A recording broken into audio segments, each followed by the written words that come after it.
Bien, buenos días. Nos encontramos con el nutricionista Walter Vilche Dávila. Él es especialista en el área de nutrición pública. Él es su cargo actual, él es asesor de nutrición pública de CARE Perú, es docente de la Universidad Nacional Federico Villarreal y dentro de sus cargos desempeñados, él ha trabajado como director del Programa Nacional de Prevención de Deficiencias de Micronutrientes del Ministerio de Salud.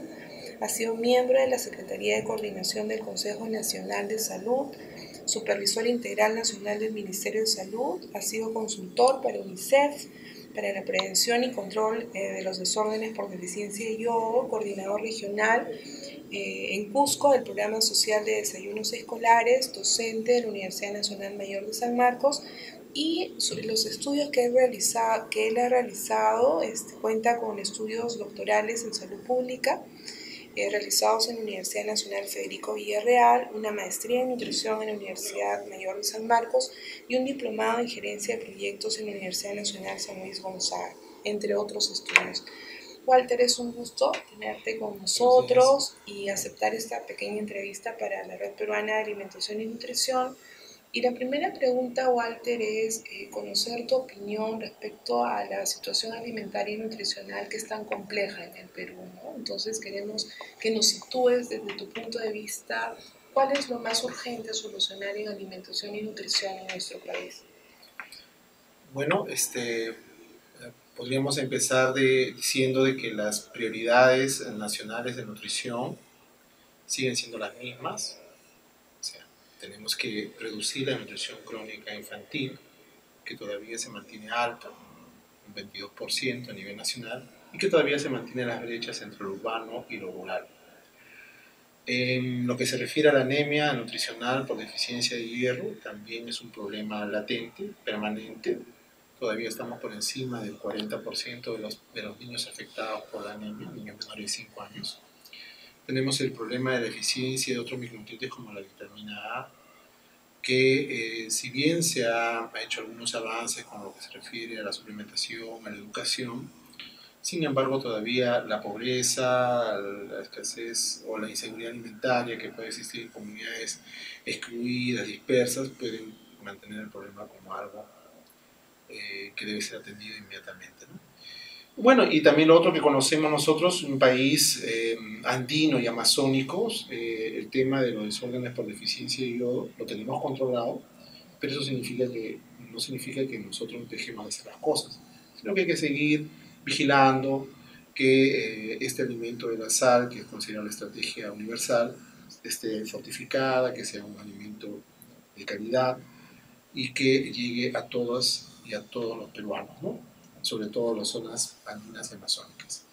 Y por supuesto, en este momento nosotros estamos ante un cambio en la densidad poblacional según área de residencia.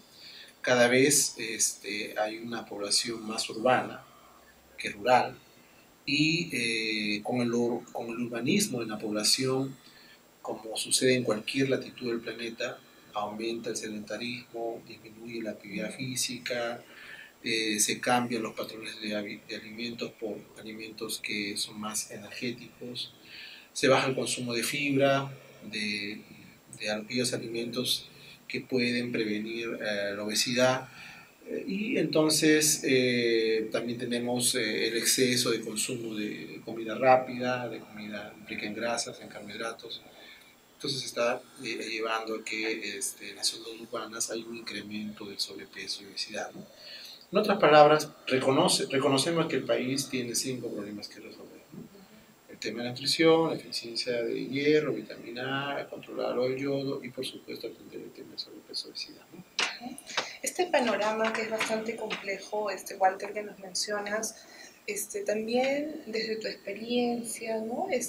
¿Cuál sería lo urgente, Walter? ¿Por dónde comenzamos, ¿no? ¿Qué estrategias, qué acciones tomamos, ¿no? Porque a veces sentimos un poco frustrados, como que no avanzamos. A veces las cifras también son un poco ingratas, ¿no? En varios puntos de los que mencionas. Entonces, ¿qué es lo que podemos hacer? ¿Qué acciones tomamos en orden prioritario de repente, ¿no? Bueno, planteamientos nacionales, planteamientos técnicos para enfrentar el problema existen, ¿no? No se trata de nuevamente escribir nuevos planes, nuevos programas, porque los que existen, lo que se requiere es que se implementen. Entonces, este gobierno ha dado un paso importante al hacer visible el problema de la desnutrición. Impulsa una estrategia nacional que es la estrategia Crecer. Entonces, en este momento está en todo el proceso de institucionalización de las instancias de coordinación y articulación de la estrategia a nivel nacional y regional, pero todavía se necesita tener, vamos, consolidar estas instancias de coordinación y articulación en el nivel local, porque es el nivel local el que va a implementar las intervenciones que demuestran que son eficaces, eficientes para reducir la nutrición. Entonces, este proceso se tiene que ir acelerando y no ir a un paso que no nos va a permitir alcanzar las metas, por lo menos las planteadas en los Objetivos de Desarrollo del Milenio, ¿no? Entonces, en este sentido, continuar con el proceso de articulación y coordinación de las diferentes instancias públicas, incluso privadas, para enfrentar la problemática se tienen que seguir dando, construyendo, desarrollando, ¿no? Lo siguiente se le ha, por lo menos en algunas regiones se observa de que ellos le han mostrado mucho interés en contar con una información regional sobre su situación. La información que se dispone en este momento es abundante en términos nacionales, pero en términos regionales y locales la información no es suficiente. Entonces, nuestras autoridades, conociendo este tema como prioritario, por ejemplo, Ayacucho ya levantó su línea de base y eso le va a permitir tomar decisiones más acertadas frente a esta problemática. El otro paso que están dando algunas regiones es que sobre la información que ya existe, construir sus planes articulados, ¿no?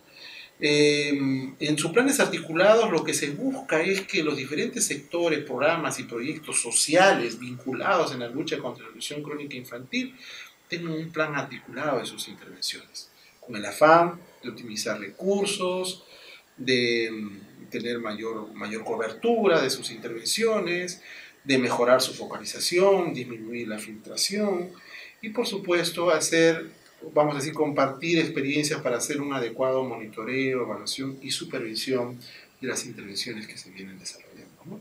Entonces es algo que se necesita caminar. Y el otro tema es que necesitamos desarrollar, vamos a decir, estrategias comunicacionales, estrategias que estén orientadas a que exista una mayor participación de la población en esta construcción o implementación de esta política nacional de lucha contra la nutrición infantil, ¿no? Hasta ahora lo visible, lo que se observa es el trabajo de los sectores, programas sociales, pero no se está observando en la misma magnitud una participación organizada de la población, ¿no? Y eso es algo que debemos impulsar también para poder conseguir la meta de reducir la nutrición crónica. Walter, y la última pregunta Sí. va en relación al tipo de recursos humanos que necesitamos nosotros justamente en el tema de nutrición, ¿no? O sea, ante la problemática tan compleja, ante la tarea pendiente que también es bastante ardua, ¿qué tipo de profesionales necesitamos, ¿no? ¿Cuál es el enfoque que debemos trabajar? Bueno, yo creo que en este tema no se restringe la participación de ningún profesional, coincido contigo, pero que sí el perfil de este profesional debe ser, vamos a decir, debe tener un enfoque integral de las intervenciones, ¿no?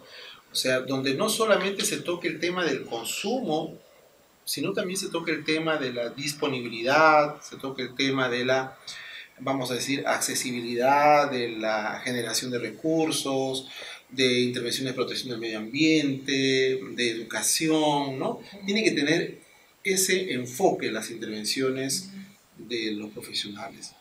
Lo otro que debe tener, su intervención debe ser mucho más allá de que cuando se presenta un problema, sino debe ser una intervención que prevenga problemas, que promueva buenas prácticas. O sea, que nuestras intervenciones generalmente se presentan con mucho énfasis después de que ocurre el problema. Entonces, lo que se requiere ahora es un profesional cuyo perfil esté orientado a prevenir estos problemas, ¿no? para que estos no sucedan o si suceden no se agraven, ¿no? O antes todavía la parte de promoción de la salud. En el caso de promoción de la salud, las estrategias son clarísimas, ¿no? Vale la pregunta porque, por ejemplo, el hecho de promover la responsabilidad de las autoridades involucradas en este tema, sea el presidente regional, o sea el alcalde provincial o distrital, ¿no? Es una acción de promoción de la salud, ¿no?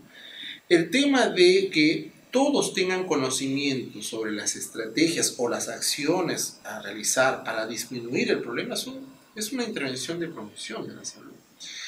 El hecho de colocar el tema de reducir la nutrición crónica infantil en la agenda es una acción de promoción. El tema de buscar la participación de las organizaciones sociales de base, ¿no? Es una acción de promoción de la salud.